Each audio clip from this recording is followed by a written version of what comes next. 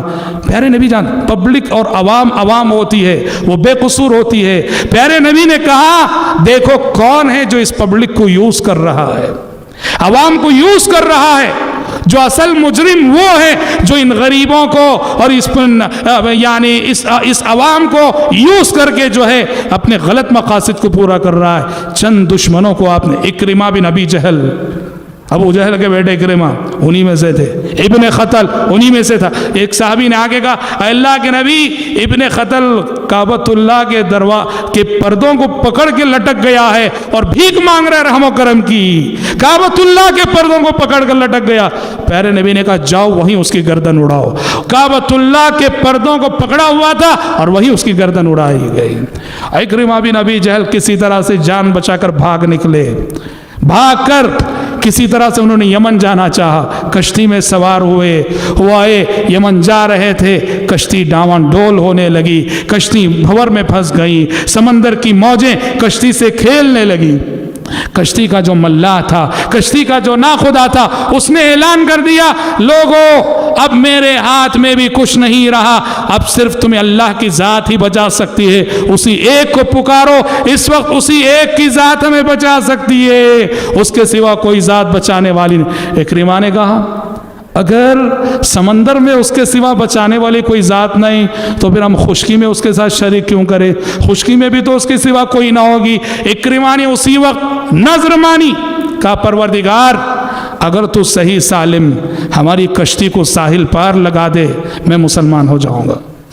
اللہ نے ان کی کشتی کو صحیح سالم ساحل پار لگا دیا. وہ مسلمان ہو گئے اور مسلمان ہو کر اپنی بیوی کے ساتھ پیارے نبی کی خدمت میں حاضر ہو گئے. اور جن لوگوں کے نام آپ نے, ان لوگوں کو جہاں بھی پاؤ قتل کرو, ان میں سے بھی اکثر پیارے نبی نے ان کو امان دے دیا بعد میں, کیونکہ وہ بعض صحابہ کی سفارشیں لے کر آئے. پیارے نبی نے ان کی سفارشوں کو قبول کر کے ان سب کو امان دے دیا. حضرات پیارے نبی مکے میں داخل ہوئے, خانہ کعبہ میں داخل ہوئے. سب سے پہلا کام آپ نے یہ کیا کہ یہ مرکز توحید اور یہ خانہ کعبہ جس کی ایک ایک اینٹ توحید پہ رکھی گئی, اور یہ گھر جو شرک سے برات کی ایک علامت تھی, اس گھر کے اندر مشرکین 360 بت رکھ کر پوجا کر رہے تھے. پیارے نبی کا جیسا ہی قبضہ ہوا, کنٹرول ہوا, آپ نے پہلا کام یہ کیا, خانہ کعبہ کے اندر داخل ہوئے. آپ کے ہاتھ میں چھڑی تھی, ایک ایک بت کو گرائے جا رہے تھے, توڑے جا رہے تھے, پھوڑے جا رہے تھے اور آیت پڑھے جا رہے تھے جاء الحق وزهق الباطل, جاء الحق وزهق الباطل ان الباطل كان زهوقا. حق آ چکا, باطل مٹ چکا, اور باطل کے مقدر میں تو مٹنا ہی ہے. 360 بت آپ صلی اللہ علیہ وسلم نے گرا دیے, توڑ دیے, پھوڑ دیے, اور خانہ کعبہ کو بتوں کی نجاست سے پاک کرنے کے بعد پیارے نبی نے کہا لوگوں بلال کو بلا کے لاؤ. بلال لائے گئے. بلال سے کہا بلال چڑھ جاؤ خانہ کعبہ پہ, اور کہا کھڑے ہو جاؤ اور مکے کی تاریخ کی پہلی اذان دو. بلال حبشی رضی اللہ عنہ خانہ کعبہ کی دیواروں پہ چڑھ گئے اور انہوں نے مکے کی تاریخ کی پہلی اذان دی. آپ جانتے ہیں اس موقع پہ اذان دینے کے لیے پیارے نبی نے بلال کو کیوں یاد کیا؟ اس لیے یہی وہ مکہ ہے, یہی وہ مکہ ہے کہ مکی زندگی میں اسلام کے ابتدائی دور میں اسی مکہ میں اللہ احد اللہ احد کے توحید کا نعرہ لگانے کی وجہ سے اسی بلال حبشی کو مارا جاتا تھا, پیٹا جاتا تھا, انہیں یہاں کی زمین پہ ننگا کر کے گھسیٹا جاتا تھا, ان کے سینے پہ پتھروں کی سلیں رکھ دی جاتی تھیں. پیارے نبی نے کہا گویا کہ بلال جب اللہ اکبر کہنا مکے میں اپنی موت کو دعوت دینے کے برابر تھا, تب تم نے اللہ اکبر کی صدا بلند کی. آج جب مکہ ہمارے کنٹرول میں آ گیا ہے تو آج بھی اللہ اکبر کا اعلان کرنے کا سب سے زیادہ حق تمہارا ہی ہے. حضرت بلال نے وہاں اذان دی, اور حضرات مکے کو پاک کرنے کے بعد, صاف کرنے کے بعد پیارے نبی نے, مکے کے اطراف بھی بہت سارے بت تھے, مکے کے اطراف بھی بہت سارے بتوں کی پرستش ہوتی تھی. پیارے نبی نے مختلف صحابہ کی کمانڈنگ میں فوجیں روانہ کی. حضرت خالد بن ولید کو بھیجا رضی اللہ عنہ وارضا. طائف میں ایک بت تھا عزا, جس کا بہت بڑا بت خانہ تھا, اس کی پرستش ہوتی تھی. کہا کہ جاؤ عزا کو مار کے آؤ. خالد بن ولید رضی اللہ عنہ گئے. عزا کا جو اسٹیچو تھا عزا کی مندر توڑ دی انہوں نے، مندر توڑ کے واپس اللہ کے نبی کے پاس اور بتایا کہ میں نے وہ مندر توڑ دیے۔ پیارے نبی نے کہا کہ ابھی تم نے عزا کا خاتمہ نہیں کیا، واپس جاؤ۔ واپس گئے، وہ جو اسٹیچو تھا، سمجھ رہے ہیں، وہ جو مجسمہ عزا کا بنا ہوا تھا، اس مجسمے پہ ایک وار کیا حضرت خالد نے۔ وار کرنے کے ساتھ ہی اس مجسمے سے ایک عورت نما وجود نکلا، لمبے لمبے بالوں والی، جو چلاتی ہوئی اپنے سر پہ مٹی ڈالتی ہوئی بھاگ رہی تھی۔ خالد بن ولید آگے بڑھے اور آگے بڑھ کے اس پہ بھی وار کیا۔ جب وہ لوٹ کر آئے، پیارے نبی کو قصہ سنایا۔ پیارے نبی نے کہا خالد سمجھ میں آیا، اصل میں عزا وہی عورت تھی۔ کون ہے؟ جن تھا، جن، شیطان، جنیہ تھی وہ اصل میں کیا تھا؟ وہ جو اسٹیچو تھا نا، اس اسٹیچو سے کفار کو ایک آواز آتی تھی، وہ سمجھ گئے کہ یہ خدا ہے۔ وہ آواز شیطان کی آواز ہے، جن کی آواز ہے۔ جب اس مجسمے پہ حملہ ہوا، وہ شیطان نکلا اور خالد بن ولید نے آگے بڑھ کے اس شیطان پہ وار کیا۔ تو پیارے نبی نے کہا حقیقت میں عزا وہ اسٹیچو نہیں، یہ ہے دیکھو حضرات، مزاروں کا معاملہ بھی ایسا ہی، کرشموں کے نام پہ، کرامتوں کے نام پہ لوگ جا کے اپنا ایمان اور عقیدہ لوٹاتے ہیں۔ وہ کرشمے نہیں، کرامتیں نہیں، جنات و شیاطین کا کھیل ہوتا ہے۔ مزاروں اور مندروں میں یہی سب کھیل ہوتا ہے، جس کو نادان اپنی کم علمی اور لا علمی اور بے علمی کی وجہ سے کرامت سمجھ بیٹھتے ہیں، وہ کیا کیا سمجھ بیٹھتے ہیں۔ حضرات، مکہ فتح ہونے کے بعد اللہ اکبر، یوں کہیے کہ سارا جزیرہ عرب، بازو جو طائف تھا، طائف میں 2 قبیلے رہتے تھے، حوازن اور ثقیف۔ فتح مکہ کے فوراً بعد آپ نے وہاں بھی حملہ کیا اور وہاں بھی حملہ کر کے حوازن کو بھی، ثقیف کے لوگوں کو بھی شکست دی۔ وہ لوگ پہلے تو جنگ میں شکست کھائے، بعد میں دونوں قبیلے مشرف و اسلام ہو کر پیارے نبی کی خدمت میں آ گئے۔ جیسے ہی مکہ اور اطراف مکہ کے لوگ مسلمان ہوئے، سارا جزیرہ عرب اسلام میں داخل ہوئے، کیونکہ عرب کے لوگ منتظر تھے۔ یہ جو لڑائی چل رہی ہے مدینے والوں میں، محمد صلی اللہ علیہ وسلم میں اور مشرکین مکہ میں، دیکھنا ہے کہ یہ اونٹ کس کروٹ بیٹھتا ہے۔ جب سن 8 ہجری میں مکے پر مسلمانوں کا قبضہ ہو گیا، مکے پہ مسلمانوں کا کنٹرول ہو گیا، سارا جزیرہ عرب، عرب کے سارے قبیلے جو منتظر تھے، دیکھ رہے تھے، سب نے ایمان لا لیا، اسلام قبول کر لیے۔ اسی لیے 8 ہجری میں مکہ فتح ہوا، سن 9 ہجری اس کو سیرت کی کتابوں میں عام الوفود کہا جاتا ہے۔ عام الوفود، وہ سال جس سال عرب کے سارے قبیلے اپنے وفد نبی کی خدمت میں بھیج کر قبول اسلام کا اعلان کر رہے تھے اور آپ کے ہاتھ پہ قبول اسلام کی بیعت کر رہے تھے، اور الحمدللہ فتح مکہ کے بعد ہی وہ منظر دیکھنے میں آیا، اذا جاء نصر اللہ والفتح ورأيت الناس يدخلون في دين الله افواجا فسبح بحمد ربك واستغفر انه كان توابا۔ اے پیغمبر، جب اللہ کی مدد آ جائے، فتح و کامرانی آ جائے، لوگوں کو دیکھیں آپ اسلام میں فوج در فوج داخل ہو رہے ہیں، تو شکر گزاری میں اللہ کی تسبیح اور اللہ کی پاکی بیان کیجئے اور ساتھ ساتھ استغفار کیجئے، استغفار کیجئے، انہو کان توابا، وہ بہت توبہ قبول کرنے والا ہے۔ حضرات، اس صورت میں صاف اشارہ تھا کہ لوگوں کے فوج در فوج اسلام میں داخل ہونے کے بعد اور جزیرہ عرب کے اسلام کے زیر سایہ آنے کے بعد، جس مقصد اور جس مشن کے لیے پیارے نبی دنیا میں بھیجے گئے تھے، اب وہ مشن تقریباً مکمل ہو چکا ہے، وہ مقصد اب تقریباً پورا ہو چکا ہے، اور پورا ہونے کا مطلب یہ ہے کہ نبی سے دنیا کی واپسی کا وقت بھی قریب آ چکا ہے، دنیا سے نبی کا سفر آخرت بھی قریب آ چکا ہے۔ صاف طور پر سورۃ النصر میں اشارہ دے دیا گیا، اور بعد کی جو زندگی ہے، فتح مکہ کے بعد کی زندگی، عام الوفود کے بعد کی زندگی، وہ یوں کہیے آپ صلی اللہ علیہ وسلم سفر آخرت کی تیاری میں آپ نے گزاری۔ یہ تیاریاں آپ نے کیسے کی اور کیا کیا کی، انشاءاللہ اس موضوع پر کل ہم روشنی ڈالیں گے انشاءاللہ، جو ہمارے اس مبارک سلسلے کی آخری کڑی، آخری محاضرہ اور آخری لیکچر ہوگا، جس میں ہم نبی کریم صلی اللہ علیہ وسلم کے حج اور آپ صلی اللہ علیہ وسلم کی وفات سے متعلق تفصیل سے روشنی ڈالیں گے۔ آج اسی پر اکتفا کرتے ہوئے دعا کرتے ہیں کہ رب العالمین ہم سب کو، آپ سب کو اس بات کی توفیق عطا فرمائے کہ ہم اپنی عملی زندگیوں کو سیرت رسول کے سانچے میں ڈھال سکے۔ اللہم آمین، وآخر دعوانا ان الحمد للہ رب العالمین۔